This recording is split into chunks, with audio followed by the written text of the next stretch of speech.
Hola, soy el profesor Luis Alfaro, profesor ordinario de la Pontificia Universidad Católica del Perú, y en esta ocasión, gracias a la invitación de JUS 360, quiero conversar con ustedes uno de los temas que a mi consideración es de alta relevancia. El tema en cuestión es la necesidad de distinguir entre pluralidad de instancia y derecho a la impugnación.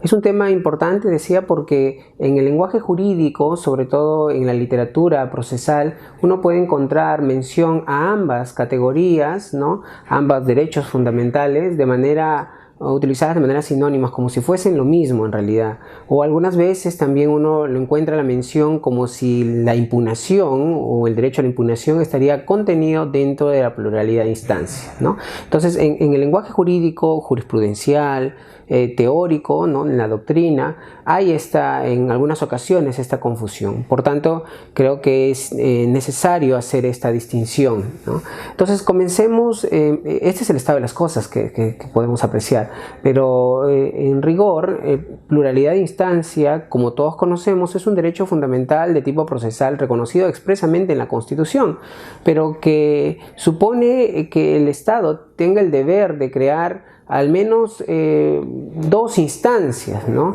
De hecho, en muchas sentencias del Tribunal Constitucional se ha precisado de que cuando se habla de pluralidad de instancias se hace referencia a al menos dos instancias, o como máximo dos instancias, ¿no? En coincidencia con lo que en algunos textos procesales hablan de doble instancia también, ¿no? Entonces, sería pluralidad aquel deber que tiene el Estado de establecer al menos dos instancias para la revisión del caso, de un caso determinado, ¿no? Entonces el Estado, a través del legislador, debe, a través de de ser el caso, reformas legales, quizás no puede haber procesos, por tanto, de más de dos instancias, o mejor, no puede haber proceso de una sola instancia, ¿no? Aunque curiosamente en el caso de procesos constitucionales de inconstitucionalidad existe, por ejemplo, hay un proceso de única instancia, ¿ok? Pero para efectos conceptuales esa sería la idea de pluralidad de instancia, que es la que más conocida es. El derecho a la impugnación, más bien, como mencionaba, a veces se le asocia o se pone como contenido de la pluralidad de instancia, pero que en realidad no lo es, ¿no?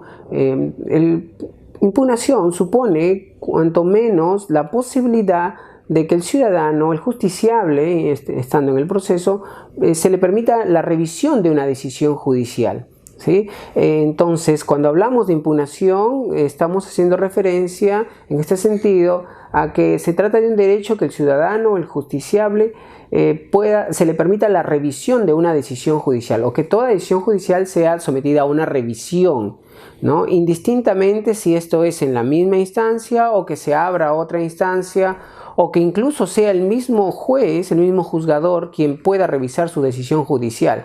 Entonces, dichas estos dos conceptos, podemos apreciar que, por ejemplo, no siempre toda impugnación genera otra instancia. Entonces, si confundimos impugnación con pluralidad, supondría en todo caso que toda impugnación abre otra instancia o otro lado, y esto en definitiva no es así, o al menos no en todos los recursos, no necesariamente es así, ¿no? Esto sí se ve claramente en el conocido recurso de apelación, pero no en otros recursos que se consideran como recursos horizontales, ¿no?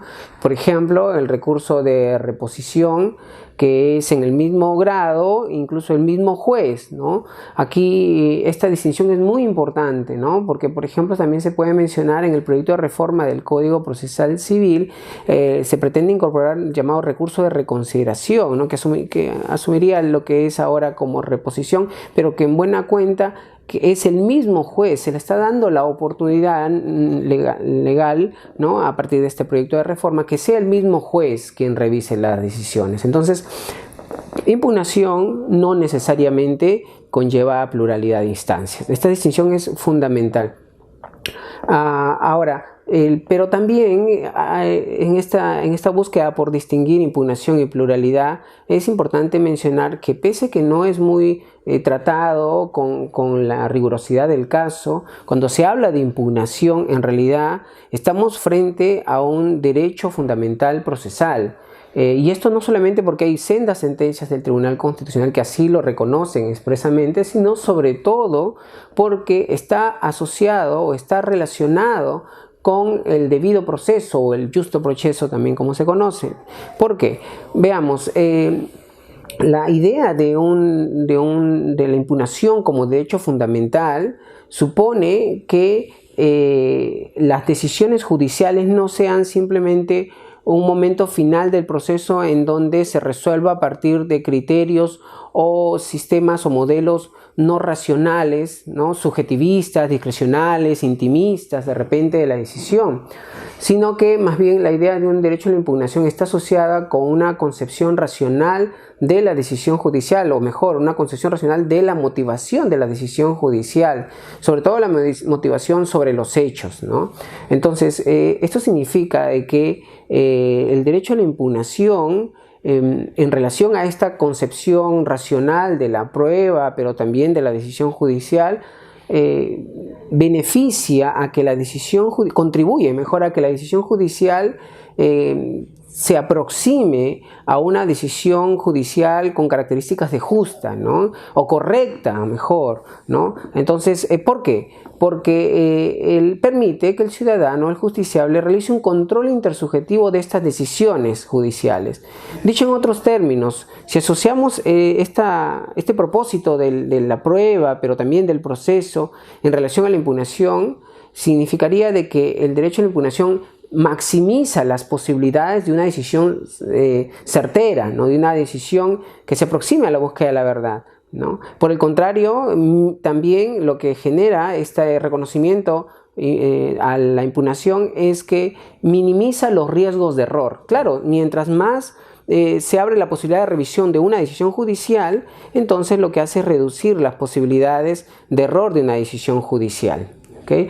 Entonces aquí podremos discutir sobre incluso su contenido esencial y otros elementos, pero lo cierto es que hay una vinculación necesaria entre derecho fundamental a la prueba y finalidad o propósito del proceso mismo incluso, ¿no? Entonces estos son los comentarios que quería hacer sobre al menos reflexiones generales sobre esta distinción de pluralidad y derecho a la impugnación. Muchísimas gracias.